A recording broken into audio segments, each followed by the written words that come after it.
Vous faites bien de regarder DBS Télévision. Salut à tous et bienvenue dans les brèves de l'écho.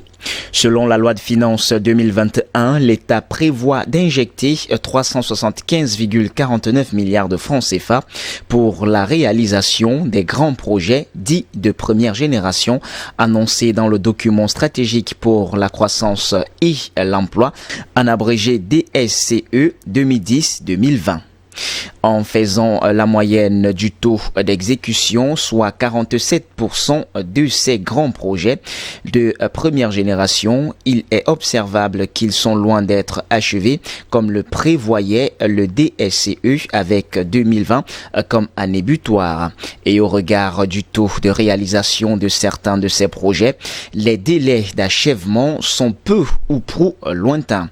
Dans une note sur l'économie camerounaise publiée fin 2020, le Fonds monétaire international FMI indique que grands projets de première génération ont déjà fait appel à des financements extérieurs massifs et diversifiés de près de 1500 milliards de francs CFA. Le financement de nouveaux grands projets se révélerait problématique compte tenu du risque de surendettement élevé auquel le Cameroun est actuellement confronté.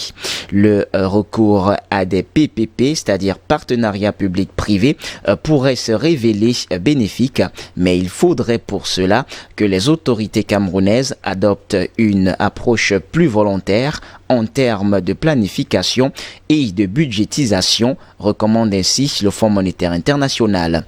Le DSCE indique qu'un grand projet est celui dont le coût des investissements représente au moins 1% des dépenses budgétaires annuelles et qui soutient les perspectives de développement de la croissance à long terme grâce à des répercussions positives, notables et persistantes sur l'innovation, l'emploi et l'activité économique intersectorielle.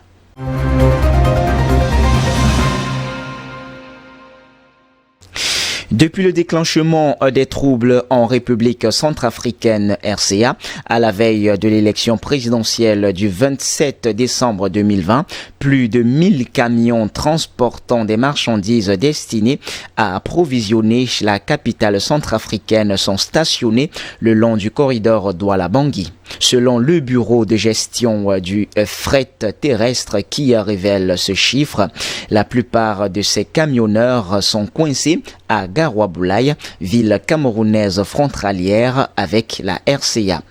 De nationalité camerounaise, tchadienne et centrafricaine, ces transporteurs craignent l'insécurité créée en RCA par des rebelles regroupés au sein de la coalition des patriotes pour le changement, à l'abrégé CPC. À l'observation, des camionneurs tchadiens et centrafricains ont emboîté le pas à leurs homologues camerounais qui, au cours d'une réunion de sécurité tenue le 19 décembre 2020, avaient pris la résolution de ne plus traverser la frontière entre le Cameroun et la RCA à Garoua-Boulaye pour desservir la ville de Bangui. Le blocus, en dépit de l'atténuation des tensions en RCA depuis la fin de la présidentielle, porte un coup dur au trafic sur le corridor Douala-Bangui, sur lequel la RCA fait transiter pour environ 55 milliards de francs CFA de marchandises chaque année, selon la douane camerounaise.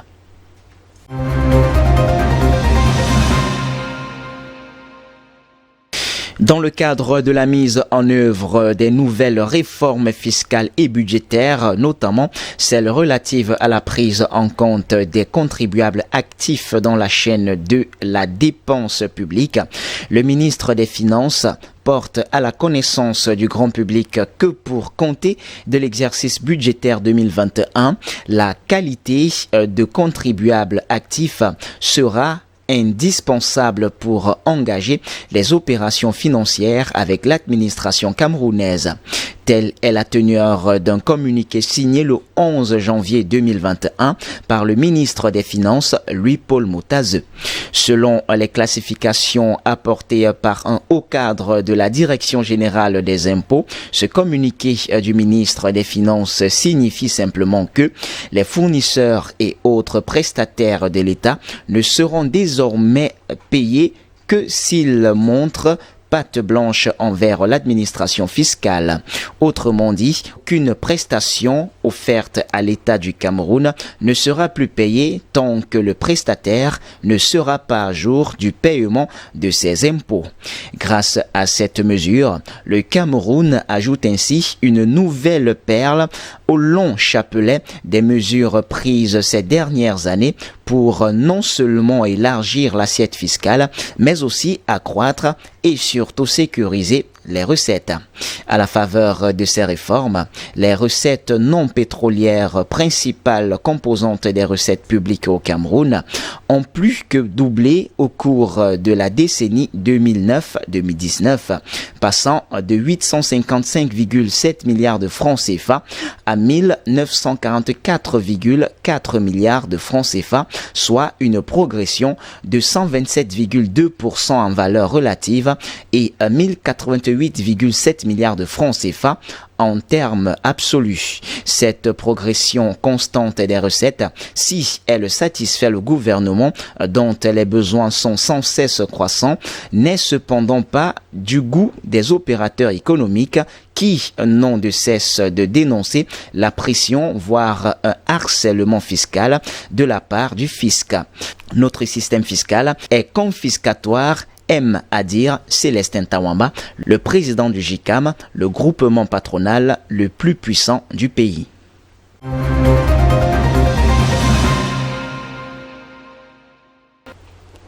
Hors de nos frontières à présent, Renault, le constructeur automobile français, a présenté ce mardi 12 janvier ses chiffres des ventes mondiales pour 2020, une année marquée par la crise sanitaire qui a provoqué une chute sans précédent de ses ventes de véhicules. Dans le marché mondial en repli de 14,2%, Renault a vu ses ventes chuter de 21,3% dans le monde en 2020. Le constructeur automobile n'a écoulé que 2,9 millions de véhicules contre 3,8 millions en 2019. La baisse est encore plus forte en Europe où ses ventes reculent de 25,8%. Quant au marché français, les ventes de voitures particulières ont décroché de 24,9%, lui faisant perdre 25% de part du marché. Comme tout le secteur automobile, Renault a souffert des restrictions liées à la crise sanitaire mondiale. C'est d'autant plus marquant pour la firme aux losanges qui opère essentiellement dans les pays fortement touchés par le Covid-19. La crise sanitaire aggrave les difficultés que traverse Renault depuis plusieurs mois. Au printemps dernier, le constructeur automobile a annoncé un plan de 2 milliards d'euros d'économie assorti de 15 000 suppressions de postes, dont 4 600 en France. Le nouveau directeur général Lucas de Meo va présenter son plan stratégique baptisé Renaulution. Résolument tourné vers le futur, il devrait privilégier la profitabilité au volume. Autrement dit, vendre moins de voitures, mais les vendre plus cher. Une volte-face stratégique pour l'entreprise.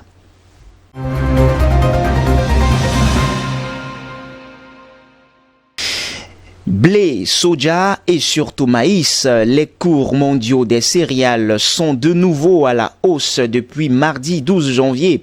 Le dernier rapport de l'Agence américaine de l'agriculture alimente cette nouvelle flambée qui dissuade l'Égypte d'acheter du blé pour le moment. Les céréales démarrent décidément l'année 2021 en fanfare. Les cours du maïs ont atteint leur limite maximale de hausse quotidienne mardi sur le marché à terme américain. Mercredi, l'envolée a continué de Paris à Chicago. À 5,39 $, le boisseau de maïs est au plus haut depuis mi-2013. Le soja et le blé sont au plus haut depuis 2014. À Paris, la tonne de blé vaut près de 230 €.